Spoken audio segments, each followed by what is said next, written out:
All right, Robbie. Go.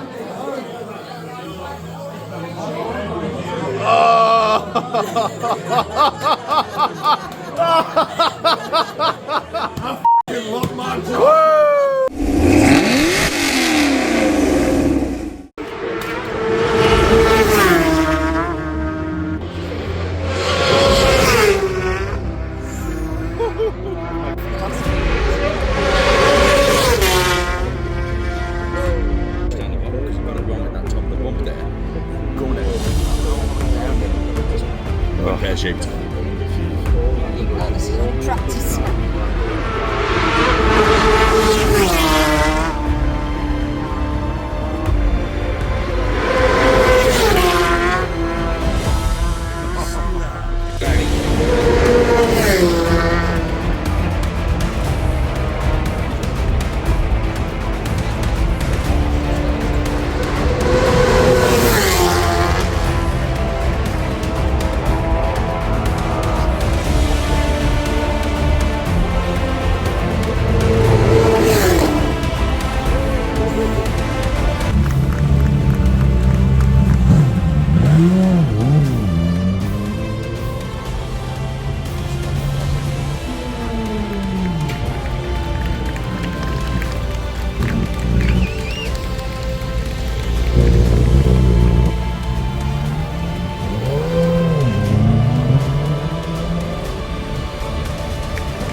All the time now.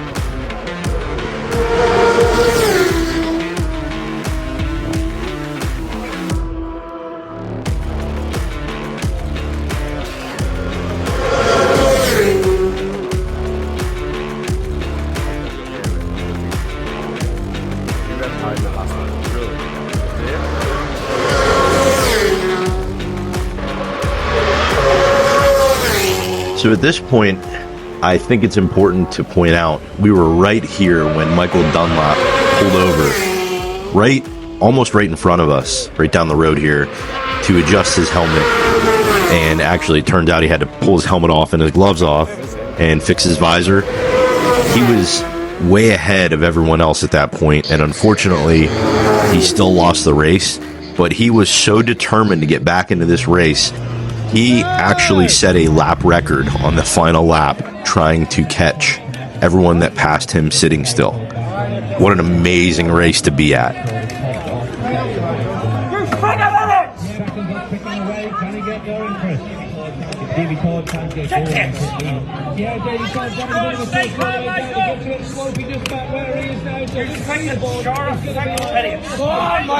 Come on, Michael!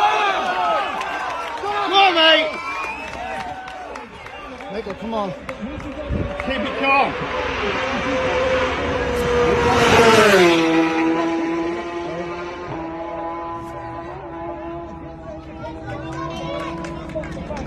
Come on, Michael. Come on, mate!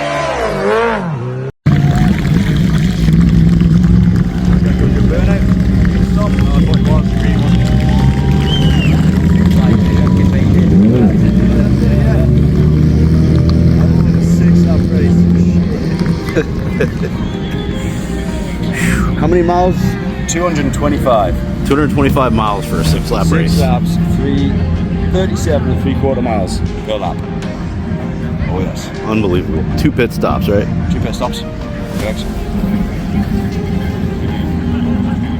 Awesome. The lap record was broken on the last lap of the race. By the 4th place finisher, unfortunately. Michael Dunlop, yes. Oh, what a tragedy that was. Awesome race. On on the stage, make some noise for your third place rider. Everyone, give it up for Dean Harrison! In second place, Davey Todd! Make some noise for your RST Superbike winner, Peter Hickman!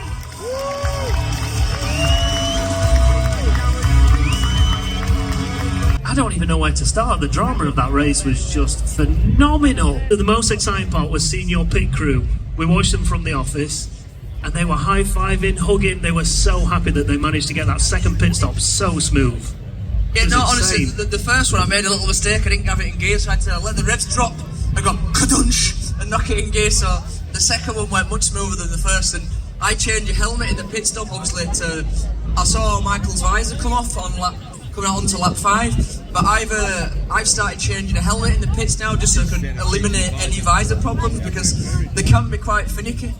Dropped it at 135 mile an hour laps for the first time on the new Fireblade, which is nice. It's good for me, it means I'm going in the right direction. So 100%. So was the plan with that last pit stop to get out and sit behind Michael because, you know, Michael was the man. He was absolutely flying, and it looked like 100%. It was almost his to lose. I said on the radio earlier, I felt bad. Honestly, he didn't deserve his visor coming off. But it's just like Pete said as well. To finish first you must finish. It's an endurance race as much as it is a race, and there's so many things that can go wrong that are almost out of your control. So it's hard enough to finish the race. Never mind sit up here. It's unreal. I couldn't work out if you were frustrated, annoyed, or just absolutely knackered after that race. You came into the winner's enclosure, helmet off. And you're like, what was it? Frustration or tiredness? Mostly tiredness. Frustration in a sense because we were so close. We were sat in a comfortable P2 and Michael had an issue. But at the same time, Michael had an issue.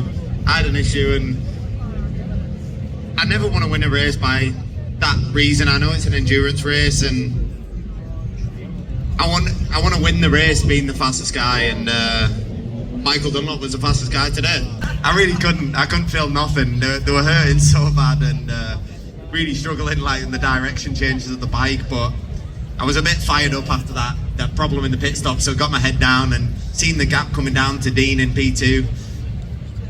Just managed to get second on that last lap and closed Hickey in, and in that race, every lap I was almost wishing away because I was feeling it, and then on the last lap I was like, oh, I wish we had like 2 more laps. I don't know if you've got time to change the programme, because obviously on the front cover of the programme it's Pete, Dean and Michael. I've got a feeling you've established yourself now in these 2 races. It's now the big 4 really, isn't it? No pressure, but it is.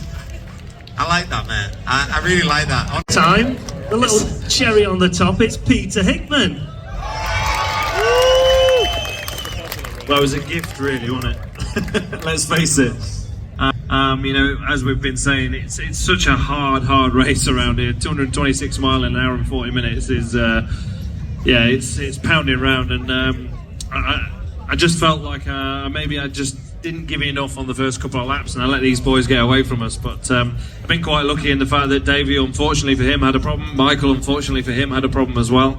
But at the same time, I've also lost races around here when I've been leading by 20 seconds and had a bike problem and not won the race. So I guess it kind of swings in roundabouts. I said earlier, to finish first, you got to finish. Yep. And this time round, it's worked in my favour. But we've definitely got a little bit of work to do for Saturday for the senior race, because at the minute we weren't quite fast enough.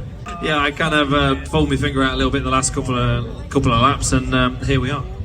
And that makes it 14 TT wins. Yeah, unbelievable, to be quite honest. I mean, to equal somebody like Mike Hailwood is it's unbelievable. It's not something I've ever really thought of or dreamt of, but now it's happened. It's it's absolutely fantastic, and just thanks. Thank you.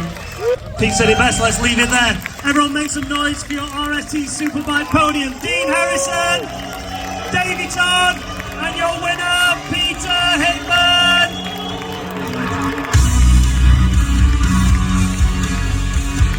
H.G. Wells said, "When a man realizes his littleness, his greatness can appear."